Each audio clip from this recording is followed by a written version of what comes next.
주일 쉬고 월요일에 직장 가려고 하면 월요병 생깁니다. 일하기 싫습니다. 라고 해서 월요일이 참 힘들다라고 얘기하는데, 그러면 여러분의 목사인 저는 일주일 가운데 월요일부터 주일까지 가장 힘든 날이 언제일까요? 주일이 힘들다라고 말씀드렸습니다. 맞습니다. 일주일 가운데 목회자의 가장 힘든 날은 주일입니다. 왜냐하면 온 신경을 집중해서 예배를 준비하고 예배를 인도해야 되고요.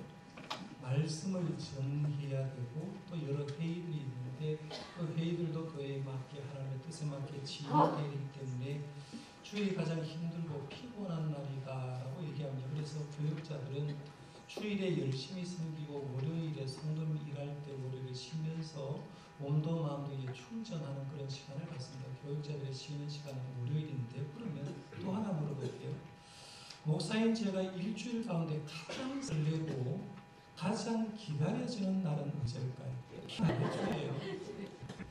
목회자에게 가장 설레고 기다려지는 날은 주일이라고 얘기를 합니다. 왜 주일이 기다려지냐면 주일날은 주일 예배가 있기 때문이다라고 이렇게 말할 수 있습니다. 주일마다 예배를 인도하고 나면 성도님의 반응을 보이는 사람들이 굉장히 많습니다. 어떤 분은 제가 열심히 예배를 인도하고 설교를 전한 다음에 성도님 가운데 이런 분이 있어요. 목사님, 어떻게 제 사정을 그렇게 잘 아시고 저를 위해서 말씀을 준비했습니까? 이런 분들이 굉장히 많습니다. 어떤 분은 이런 말이에요. 내가 한 주일 동안 살아가면서 이런저런 고민을 갖고 해결하지 못하는 문제가 있었는데 오늘 목사님의 말씀을 듣고 그 문제가 시원하게 해결되었습니다 라고 이렇게 얘기하는 사람이 많습니다. 그렇게 대답을 해주고 그런 말을 들으면서 느끼는 게, 주일 예배 그리고 말씀은 굉장히 은혜가 되고 그 말씀 속에서 무슨 일이 일어날지 모르니까 굉장히 설레고 기다려진다라고 합니다. 제가 성도님에게 어떻게 알겠어요? 내가 나라 여기 지금 힘들구나, 어느 집이 가정적으로 건강이 좋구나, 무슨 문제가 있구나라고 정도는 아는데 교인의 출석수가 300명이 넘고 제적수는 300이 훨씬 더 뛰어넘으니까 성도님의 개개인의 고민은 그렇게 잘 모릅니다. 저분이 지금 현재 어떤 고민을 하고 있는가 아직 모르는데 목회자로서 한 주간 기도하고 말씀 부여잡고 본문 말씀을 갖고 정성 들어서 말씀을 잘 준비해서 말씀을 먹이면 선포되는 말씀이 성도님의 귀로 들어가가지고 자기들의 마음의 문제에 있는 것을 해결하고 그 말씀의 문제가 해결됨으로 통해서 믿음이 커져가는 걸 보면 굉장히 신바람 난다라고 얘기합니다. 저도 오늘도 마찬가지로 설레는 마음으로 이제 설교를 준비하고 강단에 섰는데, 오늘은 제 설교를 듣고 우리 재직들이 헌신을 다짐하면서 어떤 일이 일어날까 하는 그런 마음으로 말씀을 준비했으니까 여러분들도 좀 설레는 마음으로 말씀을 들었으면 좋겠다 싶습니다. 미국에 옛날에 목회하셨던 도널드 반 하우스 목사님이라는 분이 계십니다. 미국 제10장로교회를 오랫동안 섬긴 분인데요. 이분 설교할 때 청중에 있는 성도를 어떻게 표현했느냐 하면, 미국에도 장의자를 많이 갖다 놓고 옛날에 예배를 드렸는데 장의자 가운데 예배를 드리는 성도님을 보면서 마치 드럼통이 장의자에 있는 것 같다라고. 그래서 지금 주일 앉아 250여 앉아있고 드럼통이 50개 60개가 앉아있는데 어떤 드럼통은 비어있는 드럼통도 있고요, 어떤 드럼통은 가만히 보면 화약으로 채워져 있는 드럼통이 있다는 거예요. 화약으로 채워져 있는 드럼통에는 이 목사님이 뭘 하느냐 하면 말씀의 성냥을 그어버린다는 거예요. 그래서 목사님이 말씀을 통해서 성냥불을 그어서 그 드럼통 안에 말씀을 집어넣어버리면 그 드럼통이 폭발하기 시작하고, 폭발하게 된 그 폭발한 드럼통이 옆에 있는 빈 드럼통도 함께 폭발을 시켜서 뜨거운 불바다가 된다라는 그런 얘기를 했는데요. 저는 우리 교회 모든 재직들이 빈 드럼통이 아니라 화약이 들어있는 드럼통이 되시길 바랍니다. 그래서 말씀의 불이 목회자를 통해서 성령이 꺼서 던져졌을 때 그 말씀의 역사가 일어났으면 좋겠다 싶은데요. 오늘 제가 재직 헌신회를 드리면서 본문으로 삼은 것은 베드로전서 말씀입니다. 이 베드로전서는 1장 1절을 딱 열면 베드로 사도가 흩어져 있는 성도에게 편지한다라는 얘기를 합니다. 온 지역의 로마 산하에 있는 여러 지역에 흩어져 있는 성도에게 내가 이렇게 편지를 쓴다라고 얘기를 하는데요. 지난번에도 제가 말씀드렸습니다만 왜 흩어질까 하는 거예요. 그런데 가정도 문제가 없으면 흩어지지 않습니다. 부부지간에도 문제가 없으면 흩어지지 않는데 문제가 생기면 가정이 갈라지잖아요. 그렇듯이 교회도 문제가 없으면 흩어지지 않는데 교회가 흩어지는 이유가 뭐냐면 핍박과 박해가 임하게 되면 함께 모여있던 공동체가 계속해서 흩어지는 거죠. 예루살렘 교회가 사도행전 2장에 보면 뜨거웠던 교회인데 그 교회 사내들이 박해하고 그 다음에 헤롯 왕이 박해를 하니까 예루살렘에 있는 성도들이 예루살렘에 있지 못하고 유대 땅으로 사마리아 땅으로 흩어지는 걸 보게 됩니다. 그들이 흩어져서 로마 사회에 있는데 로마 사회도 역시 핍박을 하는데 로마에 우리가 알듯이 네로 황제가 주 64년경에 이제 통치를 했는데요. 로마 황제가 기독교를 핍박하니까 기독교인들이 결국에는 흩어진 상태에서 그렇게 신앙생활을 하게 되어서 흩어진 성도에게 내가 편지한다라고 이렇게 얘기합니다. 그러면 우리 예수 믿다가 이렇게 박해가 임하고 이렇게 시련이 오는 것이 좋은 일이냐 아니면 나쁜 일이냐. 우리가 살아가면서 한번 가만히 생각해봐요. 내가 어릴 때부터 지금까지 60년, 70년 살아오면서 한 번도 아프지 않고 성장한 게 좋은지 아니면 아파가면서 더 큰 인물로 성장한 것이 좋은지 한번 생각해보면 정답을 얘기할 수 없는데 대부분의 사람은 성장하면서 아파가면서 큰 인물로 만들어지는 신앙과 신앙을 대표하는 목사님 가운데 조나단 에드워드 목사님 계십니다. 이 조나단 에드워드 목사님이 쓰신 훌륭한 책 가운데 신앙 감정론이라는 책이 있어요. 지금도 이제 나와서 저는 이 신앙 감정론을 1페이지부터 시작 마지막까지 굉장히 집중해서 읽어봤는데 이런 겁니다. 우리가 가지고 있는 신앙이 진짜 감정적인 건지 말씀으로 바르게 신앙생활하는지 분별할 수 있는 방법을 거기에서 쓰는 것을 보는데요. 이 신앙 감정론 책 내용 가운데 어떤 내용이 있었느냐 하면 시련이 참된 신앙에 주는 세 가지 유의란 부분이 있었습니다. 이걸 좀 소개를 하려고 하는데요. 우리 살다 보면 시련 당합니다. 시험 당하고 박해 당해요. 이 시련이 참된 신앙의 세 가지 유익을 주는데 조나단 에드워즈 목사님은 첫 번째 유익이 뭐냐라고 했을 때 시련은 그들이 가지고 있는 신앙이 참된 것인지 아닌 것인지 드러난다라고 해서 예를 들면 이런 겁니다. 어디 길을 가다 보니까 금덩어리가 하나 있는 거예요. 그 다음 돌덩어리 같은데 금덩어리 같은데 이것을 분별하려고 하면 불구덩이 속에 넣어버린 거죠. 불 속에 넣어가면 진짜 정금인지 아니면 그냥 그 금으로 생겼던 그런 모습이었던가 구별하는 것처럼 모든 것이 시련을 통해서 저 사람의 믿음이 참된 건가 아닌가를 볼 수 있는 거죠. 그러니까 시련을 당해서 가정에 어려움을 당했어요. 어려움을 딱 당하는 순간에 거기에 포기하게 되면 그동안 가진 신앙은 신앙이 아니라는 얘기입니다. 그렇듯이 시련은 신앙 고백의 믿음과 종교가 어떠한지를 명확하게 구별한다는 거예요. 근데 앞부분의 말씀을 쭉 보니까 7절 말씀에 이런 말이 써 있어요. 베드로전서 1장 7절에 보면 너희 믿음의 확실함은 불로 연단하여도 없어질 금보다 더 귀하여 예수 그리스도께서 나타나실 때에 칭찬과 영광과 존귀를 얻게 할 것이라 했는데 이 사도 바울, 이 베드로 사도가 당시에 주후 64년경에 흩어진 성도를 가만히 보니까 시련 중에도 믿음을 지키고 있거든요. 시련과 박해 속에도 믿음을 잘 지키고 있으니까 뭐라고 하느냐 하면 너희들의 신앙은 참된 것 같다라고 하면서 너희 믿음은 확실하네. 그러면 예수님 왔을 때 너희들의 믿음을 보고 칭찬해주고 영광과 존귀를 얻게 해줄 거다라고 인정을 해주고 말씀을 시작합니다. 여러분, 오늘 우리들에게 주후 64년경에 시련이 닥친다고 하면 우리는 이겨낼 수 있을까요? 일제강점 시기에 우리 예수 믿는 사람 엄청난 핍박을 받았는데 일제강점기에 박힌 기독교인의 박해를 우리가 과연 받는다고 하면 오늘 우리들이 그 신앙을 지키고 있을까라고 생각해 보는 겁니다. 오늘 우리들의 성도들이 가만히 대하다 보면요, 시험 받았다는 말을 많이 해요.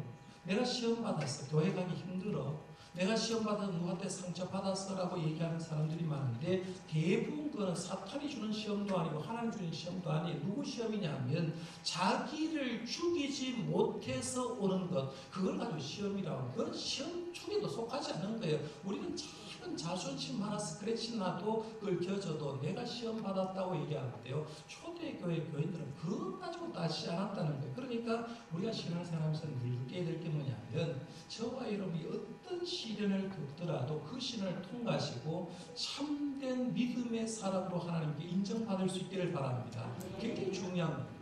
그 다음에 이제 조나단 에드워드 목사님은 시련이 참된 신앙을 주신 유익이 뭐냐 했을 때 두 번째를 이렇게 해서 시련은 신앙의 참된 아름다움과 고상함을 분명하게 드러내준다고 했어요. 시련을 통해서 저 사람의 신앙이 진짜 아름다운지 진짜 고상한지를 드러내준다고 했습니다. 여기 성경에 여러분 인정하는 훌륭한 믿음의 인물 보십시오. 다니엘 사자굴에 들어갔죠. 다니엘의 세 친구 불구덩이에 들어갔습니다. 욥의 신앙 모든 걸 잃어버렸습니다. 사도 바울의 신앙 그리고 베드로의 신앙을 가만히 보면서 우리가 그 신앙이 굉장히 대단하고 아름답다라고 얘기한 이유가 뭐냐면 그들은 그 신앙을 통과했기 때문에 시련을 통과했기 때문에 뭐라고 하냐면 저분의 신앙은 진짜 훌륭해라고 얘기한다는 거죠. 그러니까 시련을 통해서 우리는 참된 신앙의 아름다움, 참된 신앙의 고상함이 드러난다는 거죠. 그러니까 시련은 굉장히 우리에게 유익하다고 했어요. 그 다음에 조나단 에드워드 목사님은 세 번째 시련은 신앙을 순화시키고 강하게 해준다고 했어요. 우리 옛날 어른들이 그런 말 했잖아요. 아이들은 아파가면서 성장한다. 성도들도 마찬가지라는 거죠. 성도들도 시련을 통해서 불순물이 제거되는 거죠. 여러분 이 세상에 존재하는 신앙에는요 완벽한 사람 하나도 없어요. 그러나 주님을 향해 계속해서 닮아가면서 시련 당하면서 불순물, 고집들, 욕심들 다 떨어내고 주님의 숨을 닮아가는 게 그 시련이 주는 건데 시련은 신앙을 순화시켜주고 강하게 해준다라고 했습니다. 이게 조나단 에드워드 목사님의 신앙 감정론 안에 있는 일부분을 제가 말씀드렸는데요. 그러면 오늘 본문 말씀은 이제 베드로 사도가 흩어진 성도에게 너희는 신앙의 시련을 이겨냈고 그리고 지금 현재도 신앙 당하고 있고 시련 당하지만 통과 중이고 있는 성도에게 주는 말씀이다라고 생각하고요. 그들에게 베드로 사도는 두 가지를 부탁했습니다. 많은 것 얘기 중에 저는 오늘 설교 제목을 이렇게 붙여봤습니다. 지금 우리에게 필요한 두 가지 말씀과 사랑. 오늘 설교 제목을 가지고요. 여러분들 앞부분은 기억 안 하지 않았대요. 우리에게 필요한 건 뭐냐? 재직에게 필요한 게 뭐냐 했을 때 두 가지가 필요하다. 하나는 말씀이 필요하고 하나는 사랑이 필요하다. 두 가지만 생각했으면 좋겠는데요. 먼저 제목을 제가 붙일 때 지금 우리에게 했어요. 지금 우리라는 말 속에는 부정적인 의미도 있고요. 긍정적인 의미입니다. 부정적으로 생각하면 이런 겁니다. 지금 우리는 지나살이 많아진 의미가 많다는 거죠. 직분을 가지고 직분의 중요성을 잃어버린 우리들이 굉장히 많습니다. 참 영성, 참 미랄, 형식만적인 사람이었어요. 교회에 나와 있는데 드럼통이 나와 있는데 안에는 없고 껍데기만 나온 빈 드럼통으로 나와 있을 수 있다는 거죠. 나오다 보니까 남들이 막 인정을 해서 내가 뭐가 됐는데 가만히 보니까 참 영성, 참 믿음이 없어진 상태, 그게 지금 우리들일 수 있죠. 부정적으로 보면 그렇다는 거죠. 그럼 긍정적으로 볼 수가 있습니다. 긍정적으로 예를 들면 지금 직분에서 최선을 다하려고 하는 우리들일 수 있어요. 지금 여러분 교회 생활은 우리 교회가 왜 되냐? 왜 우리 교회가 부흥하냐고 하면 우리 교회 직분자들 가운데는 그 직분에 최선을 다해서 하나님의 영광을 위해서 일하는 사람이 굉장히 많습니다. 그러다 보니까 교회가 부흥하는데 지금 우리 가운데는 직분에 최선을 다하는 사람도 있고요. 또 시련과 시험 속에도 인내하고 이겨내려고 노력하는 사람들도 많아요. 그 사람들도 지금 우리가 될 수 있어요. 그 다음에는 주님의 영광을 위해서 베드로 사도처럼 바울 사도처럼 발버둥치는 사람도 있습니다. 그러니까 지금 우리에게 부정적인 성도도 긍정적인 성도에게도 동일하게 필요한 게 뭐냐면 두 가지는 하나는 말씀이고 하나는 사랑이라는 얘기입니다. 이제 저희 알잖아요. 내가 긍정적인가 내가 부정적인가 한번 생각해 보면서 모두에게 해당되는 말씀이니까 이 두 가지를 어떻게 한번 가질까 한번 생각해 보길 바랍니다. 먼저 첫 번째는 말씀부터 한번 생각해 볼게요. 오늘 23절에서 25절 말씀이 거기에 있습니다. 한번 우리 읽어보겠습니다. 시작. 너희가 거듭난 것은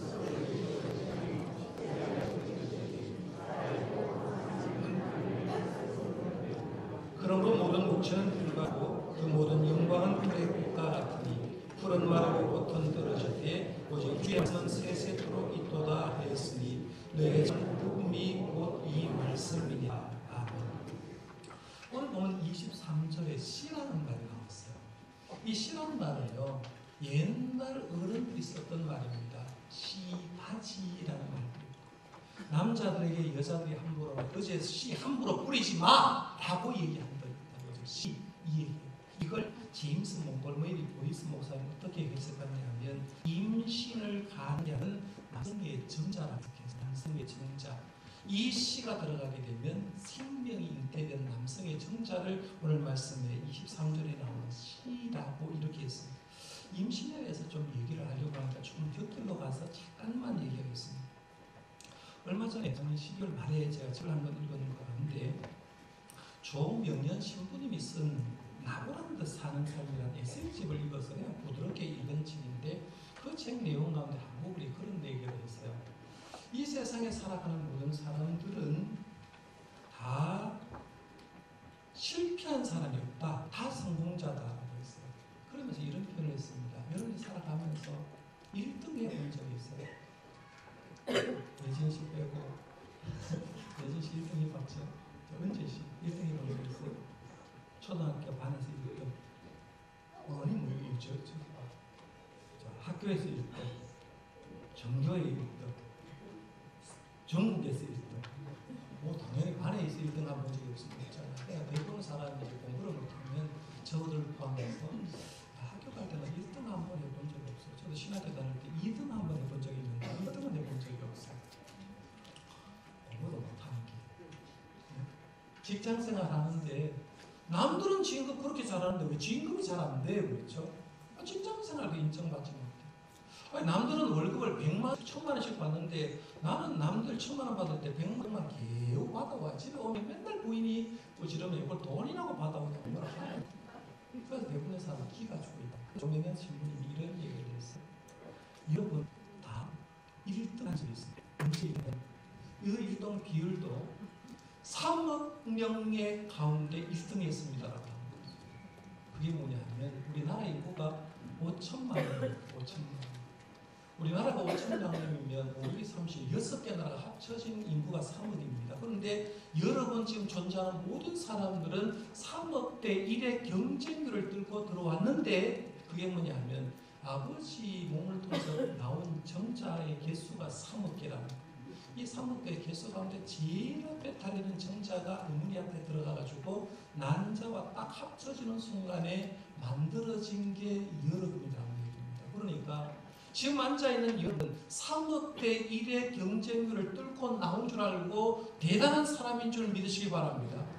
인정하셔야 돼요. 다 그렇게 태어났다는 얘기입니다. 이제 본론으로 다시 들어갑니다.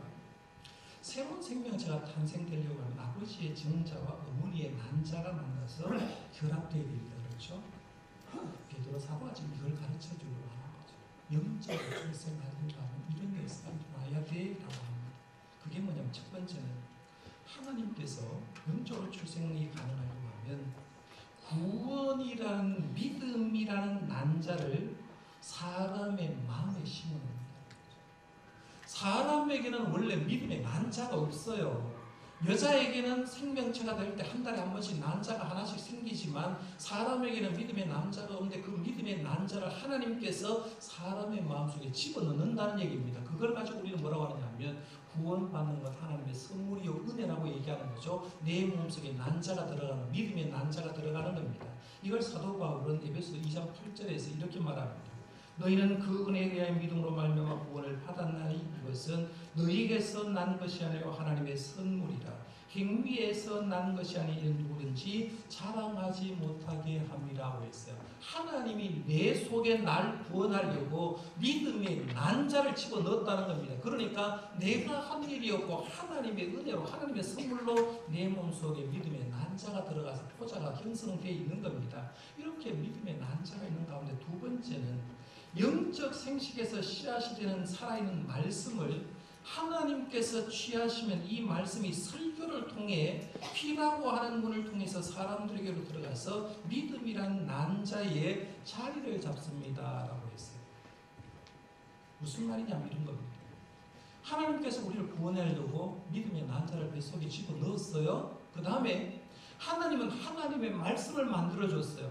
하나님의 말씀을 하나님께서 취하신 거고요. 우리가 성경 말씀을 하나님의 말씀이라고 하잖아요. 성경 66권 말씀을 하나님께서 취하셨는데 취하신 이 하나님의 말씀을 주의 종이 말씀을 가지고 연구하고 준비해가지고 말씀을 설교를 합니다. 그럼 제가 설교를 하게 되면 설교하는 내용들이 어디에 가느냐 하면 조는 사람 빼고는 귀에 들어갑니다. 그렇죠? 귀로 들어가서 어디로 가느냐 하면 내 속에 믿음의 난자의 말씀이 가서 포자가 형성된다는 얘기입니다. 믿음의 난자와 말씀의 정자가 얽혀지면 그 다음에 세 번째 역사가 일어나는 거죠. 그게 뭐냐면 믿음의 난자 말씀의 정자가 만나면 새 생명이 잉태가 되는 거죠. 그래서 그 생명은 속에서부터 자라기 시작한다. 난자 정자 만나가지고 생명이 이루어지면 처음에는 잘 몰라요. 한 달 지나고 두 달 지나다 보면 몸에 반응이 일어납니다. 구역질도 나고 먹고 싶지 않던 것이 먹고 싶고 먹고 싶었던 것도 안 먹고 싶고 막 이 반응이 나잖아요. 우리가 말씀이 들어갔을 때도 마찬가지라는 거죠. 영적인 생명이 내 속에 하나님께서 믿음의 난자를 집어넣고 목회자를 통해서 말씀이 귀로 들어와서 그것이 포자에 형성되면 믿음이 성장하는데 자기도 모르는 사이에 변화가 일어나요. 교회에 몇 달 갔는데 교회에 대해서 관심이 있습니다.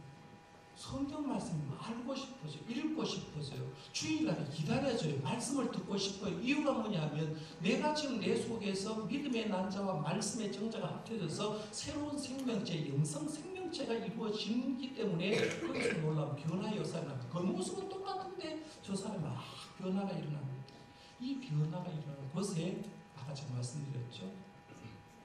말씀의 화약을 부어서 그 사람 말씀으로 가득한 화약통에 말씀을 집어넣어버리면 폭발하는 역사가 나죠. 그러면 온전한 하나님의 사람으로 거듭나는 줄 믿으시기 바랍니다. 믿음의 영성을 얘기를 하는 겁니다. 오늘 본문 말씀도 그 얘기예요. 베드로 사도가 말씀을 이렇게 정리했죠. 25절 끝에 보면 너희에게 전한 복음이 곧 이 말씀이니라 라고 했는데요. 베드로 사도는 말씀이 복음이고 말씀이 그리스도라고 자신 있게 얘기했는데 요한복음 1장 1절에 보면 이런 말씀하고 있잖아요. 태초에 말씀이 계십니다. 이 말씀이 하나님과 함께 계셨으니 이 말씀이 곧 하나님이시라고 해서 여기서 말씀이라는 말이 나옵니다. 여기서 말씀은 헬라어로 로고스라는 단어를 썼어요. 로고스라는 말 뜻은 뭐냐면 성경을 통해서 나타난 하나님의 뜻을 얘기합니다. 태초에 하나님의 뜻이 있었고 이 뜻이 곧 하나님이었다고 얘기하면서 하나님의 뜻을 로고스를 얘기하는데요. 오늘 보면 25절 말씀에도 말씀이라는 말이 나옵니다. 주위에 말씀이라는 말이 나오는데요. 여기서 말씀이라는 것을 헬라어로 얘기하면 레마라고 합니다. 레마라는 단어를 썼어요. 이 레마의 뜻은 뭐냐면 로고스가 음성이나 글로 표현된 걸 얘기를 합니다. 쉽게 말해서 하나님의 뜻이 음성으로 글로 바뀌어지는 걸 얘기하는 거죠. 여러분 성경 말씀이 하나님의 말씀입니다. 66권 하나님의 말씀인데 이 66권 가운데 주의 종이 오늘은 베드로전서 1장 말씀을 취해서 이것을 말로 통해서 지금 설교를 하고 있는 겁니다. 그러면 이 말씀이 음성으로 표현되는 것이 바로 레마라는 얘기죠. 그러면 그것이 어디로 들어갑니까? 여러분의 귀로 들어가는 거죠. 그러면 거기에서 하나님의 폭발적인 역사가 일어나는 거예요. 그러면 설교가 레마의 말씀으로 온전한 역사를 하려면 어떻게 해야 되느냐면 첫 번째 설교자가 준비해야 될 게 있는데요. 첫 번째는 거듭난 설교자라야 가능합니다. 목사가 말씀 설교자인데 거듭난 건 당연하다고 생각합니다. 그렇죠? 제가 이렇게 물으면 목사님 거듭난 건 당연하지. 그럼 제가 이렇게 거꾸로 물어봅니다. 장로님이 거듭난 것도 당연하죠. 안수 집사님이 거듭난 것도 당연하죠. 원사님도 거듭난 게 당연하고 서리 집사님도 거듭난 게 당연하다라고 묻는데 망치는 사람이 있어요. 거듭나지 않고 있는 사람이 있다는 거죠. 내가 드럼통같이 교회에 늘 가보니까 어느 순간에 나를 장로로 안수 집사로 권사로 불러줬는데 정작 자기는 거듭난 걸 잘 몰라요. 아직 예수님을 모르는 사람이 있다는 거예요. 저는 부목사하면서 충격받은 적이 있어요. 저 교회 장로님이 자기는 예수님을 못 믿겠다고 얘기하는 사람 들었기 때문에 직접 들었기 때문에 그 얘기하는 거예요. 진짜 거듭나냐는 거예요. 예수 이름으로 거듭난 설교자가 설교할 때 거기에 역사가 일어나지 형식만 가지고 역사가 안 일어나는 거예요. 두 번째 레마의 말씀이 온전한 역사에 일어나려고 하면 하나님께서 성경을 통해서 말씀하시는 사실을 믿어야 됩니다. 하나님은 지금도 어떻게 하느냐면 하나님의 말씀을 통해서 역사하는 거죠. 그러니까 주의 종이 하나님의 말씀만 전하려고 합니다. 내 얘기 안 하려고 하는 거죠. 말씀이 역사하고 그 다음에는 주의 종 설교자가 하나님의 말씀에 순종하려고 노력하는 사람, 이 사람이 레마의 말씀을 전할 수 있는 겁니다. 반대로 그러면 성도들은 이 레마의 말씀을 여러분께 하나님의 말씀을 들고 와서 내 믿음의 그 난자의 포자가 형성되고 성장하려고 어떻게 해야 되느냐 하면 성도님들도 거듭나야 되죠. 물론 교회는 새 가족들이 많이 오니까 다 거듭날 수는 없어요. 그러나 거듭나고 싶은 마음도 있어요. 제가 진실되게 묻는 건 교회 항존직이라는 얘기하지 말고 거듭난 항존직이 되시기를 바랍니다. 거듭나야 되는 거예요. 거듭난 재직들. 두 번째, 요시 회중들도 하나님께서 성경을 통해서 말씀하신다는 사실을 믿고 그 다음에 성경을 순종하는 자를 통해서 일어나는 거죠. 그러면 이런 설교자가 말씀을 전하고요. 이런 회중의 말씀을 들으면 레마의 말씀이 주의 종 입을 통해서 성도의 귀로 딱 들어가서 그의 마음속에 있는 모든 문제, 불순물들, 고민하는 문제들, 믿음이 성장하는 문제들 주님께서 책임져 주는 줄 믿으시길 바랍니다. 진짜 말씀마다 예배 시간에 역사가 일어난다는 얘기입니다. 오늘 헌신을 다짐하는 우리 장로님, 안수 집사님, 권사님, 서리 집사님 다 재직인데요. 저는 바라기는 올 한 해 다른 일 하려고 하지 말고 그 옛날 베다니에서 예수님이 나사로 집에 방문했을 때 예수님의 발 앞에 예수님의 말씀을 들었던 마리아처럼 되시길 바랍니다. 주의 말씀을 기대하면서 나를 변화시킬 수 있는 건 오직 말씀밖에 없다고 생각하고 말씀의 화약불을 먼저 형성하시고요. 말씀의 불을 기어서 목회자가 던졌을 때 여러분의 말씀의 화약고가 폭발이 나길 바랍니다. 그러면 자동적으로 헌신하게 된다는 얘기입니다. 자, 그러면 두 번째로 크게 가겠습니다. 지금 우리에게 필요한 두 가지가 뭘까? 긍정적인 성도, 부정적인 성도에게 필요한 게 뭘까? 두 번째는 제가 뭐라고 했죠? 하나는 말씀, 또 하나는요? 사랑이라고 해서 사랑을 한번 하고 있습니다. 22절이 그 얘기를 합니다. 너희가 진리를 순종하고 너희 영혼을 깨끗하게 하여 거짓이 없이 형제를 사랑하기 이르렀으니 마음으로 뜨겁게 서로 사랑하라고 했어요. 베드로전서를 받는 사람들 흩어져 있다고 했어요. 비판 때문에. 사람은요, 내가 힘들면 사랑하기 참 어려워요. 가정이 가난하면 사랑하기 더 어려워요. 이해갑니까? 그러니까 지금 이 성도들이 흩어져 있으니까 서로 간에 자기 살 길이 바쁘다, 자기 시간 지키기 바쁘어요. 그런데 베드로사는 그들에게 얘기를 하는 겁니다. 너희들 증해야 될 건 사랑해야 된다라고 얘기해서 사랑을 얘기합니다. 그러면서 두 가지 사랑을 얘기했어요. 하나는 거짓 없이 사랑하라. 거짓 없이 사랑. 이 거짓 없이라는 어느 뜻이 뭐냐면 이런 겁니다. 배우가 연기하듯 사랑하지 말라는 거죠. 여러분 사랑을 아무리 보호지간에 잘 했어도요, 연예인 연애하고 사랑하는 것만큼은 못했을 겁니다. 맞죠? 연예인들 가만히 보면 좀 기가 막혀요. 저거 남남이 만나가지고 끌어안고 입술 맞추고 하는데 저 무슨 짓거리를 하는지 몰라요. 그들은 그냥 연기라는 얘기입니다. 그런 사랑하지 말라는 겁니다. 진짜 사랑. 그래서 우리가 진심 어린 마음으로 사랑하라. 그래서 거짓 없이 사랑하지 말고 진심으로 사랑하라. 두 번째는 뜨겁게 사랑하라고 했어요. 이 뜨겁기란 말이 뭐냐? 쉬지 않고 열심으로란 말 뜻이에요. 성도 간에 쉬지 않고 열심을 내가지고 좀 사랑해보라라고 이렇게 했습니다.